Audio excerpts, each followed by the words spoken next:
पूर्ण राज्यामध्ये महानगरपालिका निवडणुकांमध्ये भाजपने मोठ्या प्रमाणावर यश मिळवलं। यानंतर भाजपने स्थानिक स्वराज्य संस्थांच्या असलेल्या जिल्हा परिषद आणि पंचायत समिती निवडणुकांमध्ये खरं तर आपली बाजी लावली होती।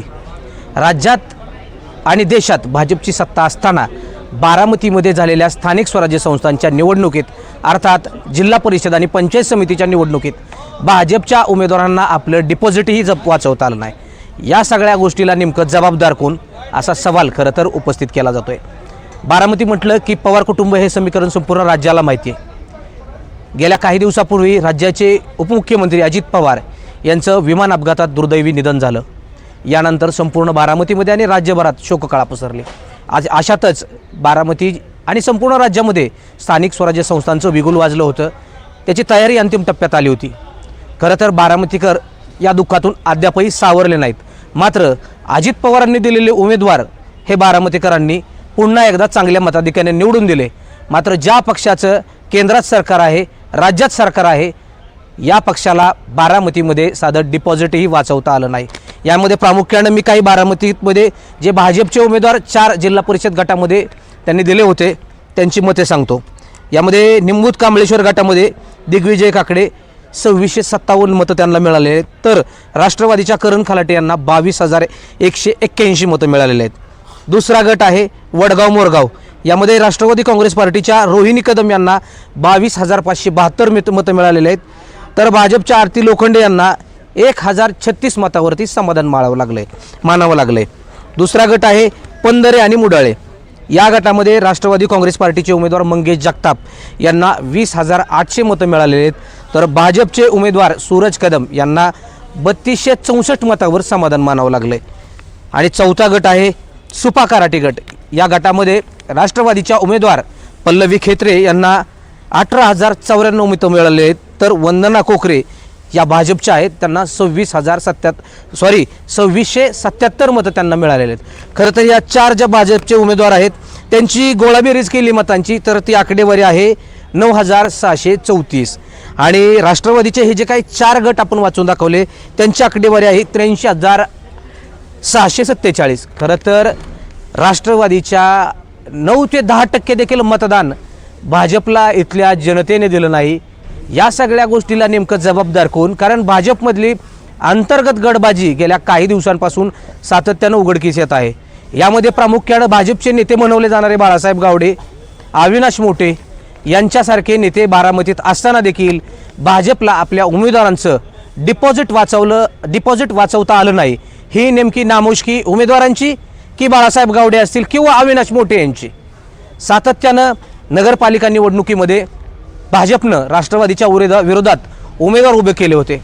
या निवडणुकीतही भाजपला नगराध्यक्ष पदाच्या उमेदवारांना आपलं डिपॉझिट वाचवता आलं नव्हतं। यानंतर अजित पवारांनी या स्थानिक स्वराज्य संस्थांच्या निवडणुकीला अर्थात जिल्हा परिषद आणि पंचायत समितीला भाजपसोबत 2 जागा पुरस्कृत केल्या होत्या। या दोन्हीही जागा अजित पवारांनी सांगितल्याप्रमाणे चांगल्या मताधिक्यानं लोकांनी निवडून दिल्या। मात्र 2 जागा सोडूनही राष्ट्रवादी काँग्रेसच्या विरोधात भाजपने शोधू ठोकलं होतं।